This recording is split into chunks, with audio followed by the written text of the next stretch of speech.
با مقصد تربیه حس زیبایی پرستی، خویشتن‌شناسی و وطن‌دوستی، هنرمندی، معرفی هنری کدبانوگی بانوان، ترغیب طرز و اصول آماده کردن خورش و شیرینی‌های ملی، سطح و صفت معرفی نمودن محصولات تیار، تربیه شاگردان، نوآوری، صرفه و سرشته‌کاری و تشبثکاری دور ولایتی آزمون خورش و شیرینی‌های ملی و معاصر برگزار گشت. در رفت آن نمایندگان 18 شهر و نواحی ولایت مهارت و ملکه کدبانوگی خود را پیشکش هیئت حکمان گردانیدند. اشتراکچیان با رعایت حتمی عنعنه و سنت‌های قدیمی و آمیزش آن با طرز و اصول معاصر محصول دسترنج خود را پیشکش نموده توانستند انواع گوناگون محصولات را آماده سازند. از قدیم بانوان تاجیک با مهارت و ملکه بلند خود توانستند دستورخوان عیدانه معرکه‌های شادی و نشاط را با تخیلات رنگین با آماده سازی انواع گوناگون شیرینکامی‌ها پرناز و نعمت گردانند. خوراک، خورش و شیرینی‌های خلق تاجیک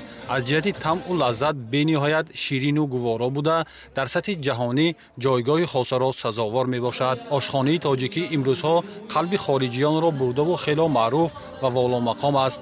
تمام سالهای صاحب استقلالی مملکت برابر دیگر عنعنه و سنت‌های نیاگان و تاریخ و فرهنگ ملت تاجیک خوراک‌های ملی نیز دوباره احیا گردیده در کشور و بیرون از آن جایگاه بلند را به خود کسب کرده است. با تلاش و کوشش‌های پیشوای ملت محترم امام علی رحمان یک چند نامگوی خوراک‌های ملی و فهرست میراث فرهنگ غیر مادی تشکیلات با نفوذ بین المللی یونسکو داخل گشته است که افتخار هر یک فرد صاحب وطن میباشد. برگزاری چنین آزمون‌ها در سمت باز هم ترغیب و تشویق و معرفی خورش و شیرینی‌های ملی نقش بارز می‌بازد.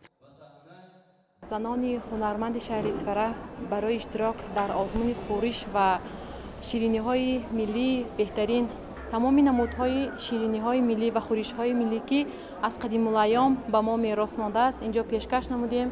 در اینجا ما بسیارتر شیرینی‌های قدیمی که از قدیم الایام زنهای گذشته ما آماده می‌کردند پیشکش نمودیم که این در معرکه‌های وقتی که در عائله پسر تولد می‌شود همین قندها را آماده کرده برای اطرافیان و خویش و تبارشان تحفه می‌کردند. تمام نمودی هنرهای پخت‌وپزی چی مادران و آچه‌های خود ما اینجا پیشکش نمودیم.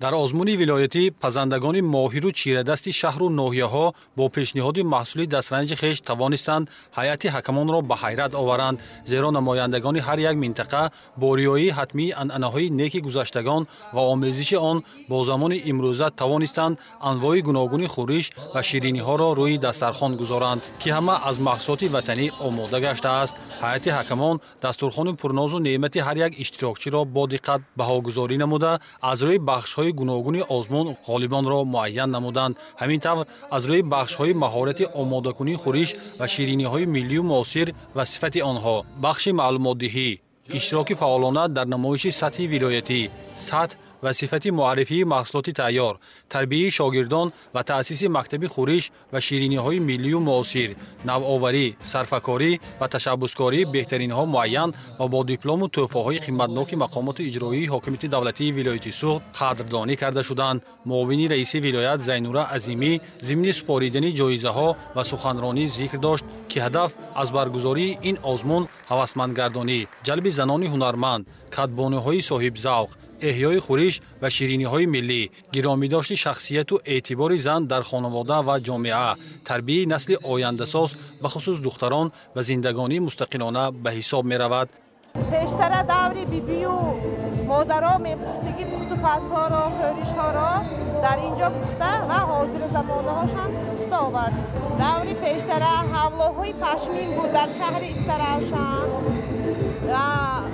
خانواده در خانه‌شان تیار می‌کنند حولای پشمینه. این چیز تنها در استراوشان تیار کنه میشه. ما همین چیز تیار کرده آوردیم. باید تذکر داد که آزمون مذکور در 3 دوره شهری، ولایتی و جمهوریوی برگزار گشته همکنون غالبان آبرو و نفوذ ولایت را در آزمون جمهوریوی خورش و شیرینی‌های ملی و معاصر معرفی می‌نمایند.